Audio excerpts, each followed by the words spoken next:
Go ahead. Okay, welcome ASP viewers, subscribers, and just people who casually find these sites.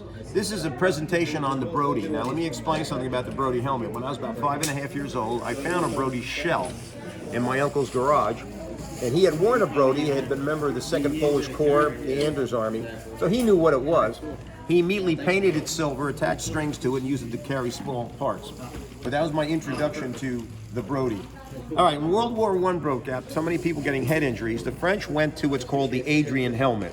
And there's an example of an Adrian helmet. The Germans did a real good job. The Stahl helm, which is probably the best helmet of World War I and its variation in World War II. All right, the British then decided they needed helmets too.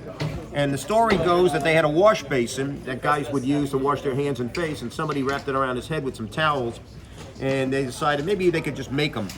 And this is a British helmet. How can you tell? Split pins that hold these rings on. Underneath here, I can feel it. It's called the donut. And there's felt here.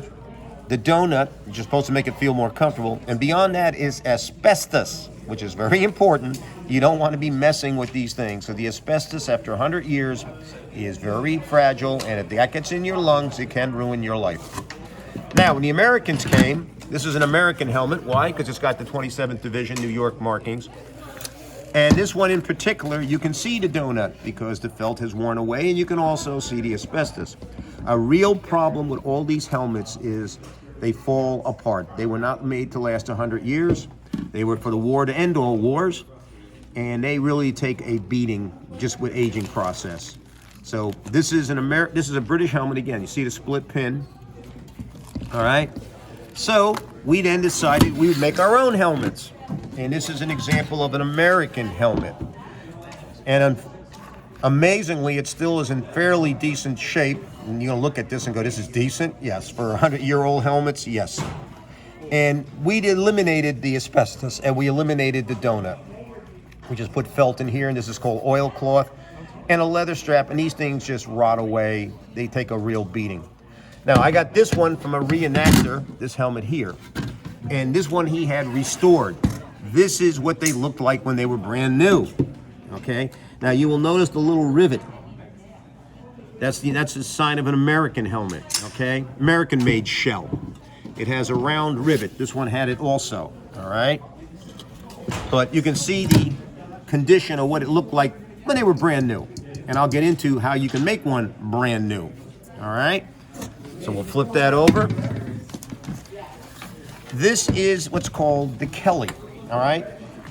The shell is American. You see the rivet. And what they did is they realized those other helmets were just, they were not maintainable. So they put in this aluminum frame and horsehair cushion there. And this you could replace, any part that went bad could be replaced. Before then, you had, I'll show you, you had to junk the helmet. So this is an original Kelly. This is what was worn by the soldiers in the Philippines. Actually, Midway Island Marines were wearing these. The troops that defended Guam or Wake Island, this is what they wore. And we sent a lot of these over to the nationalist Chinese during World War II. So they're difficult to find. Now, the next one I'm going to show you is a restored Kelly. Now, if you have a helmet like this, this is the Prairie Flower Leather Company, okay? They produce an excellent products. They can restore your French helmet. They can restore your German, your Bulgarian, your Romanian, your Russian, whatever.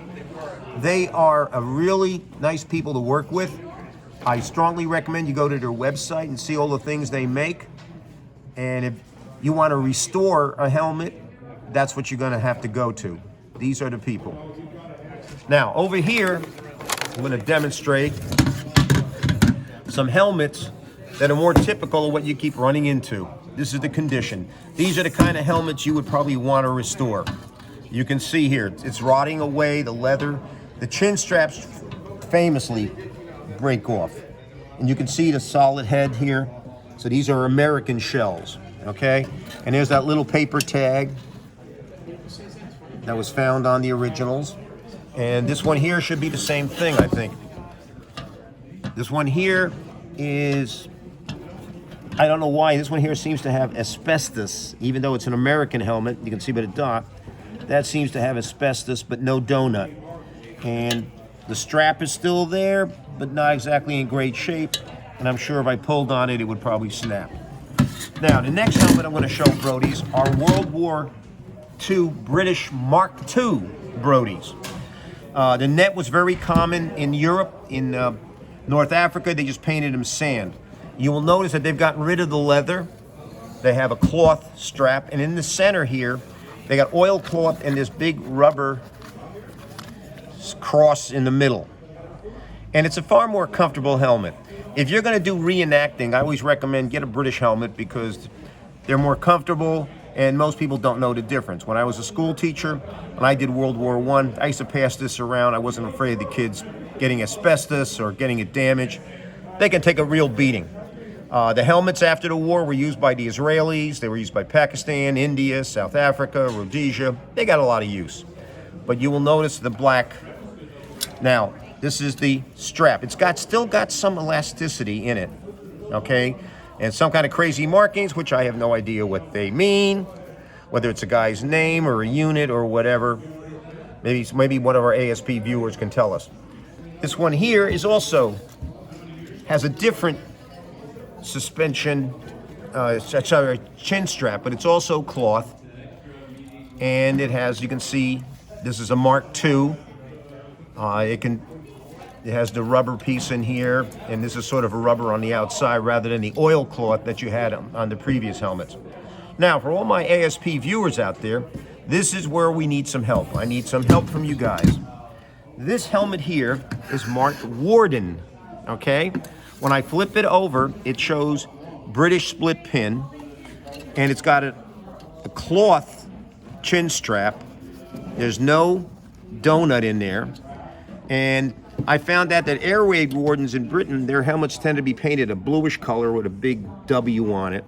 So the question is, who was this? Was this for an American air raid warden? Was this for a British air raid warden? Canadian? This design, if you can look at this design and you recognize it, we would really appreciate in the comments section, you tell us what it is, okay? Right, whoops, here it is, Warden, okay? Hope that's not the guy's name. Okay. The next one's another mystery helmet for me. It's split pin, so it's British. Yet, well, British shell, but it's got a cloth strap that's different from the previous one. It's felt in here, no donut. And again, you know, who does it belong to? What was it?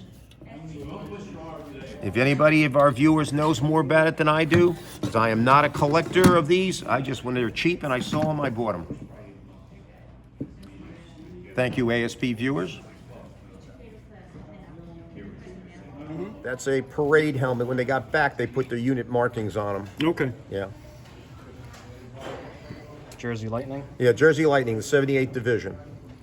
And that's what they call a parade helmet. When they got back to the States, they put their insignia on. During the war, they never had insignia on their helmets. That was all after the war, after Armistice Day.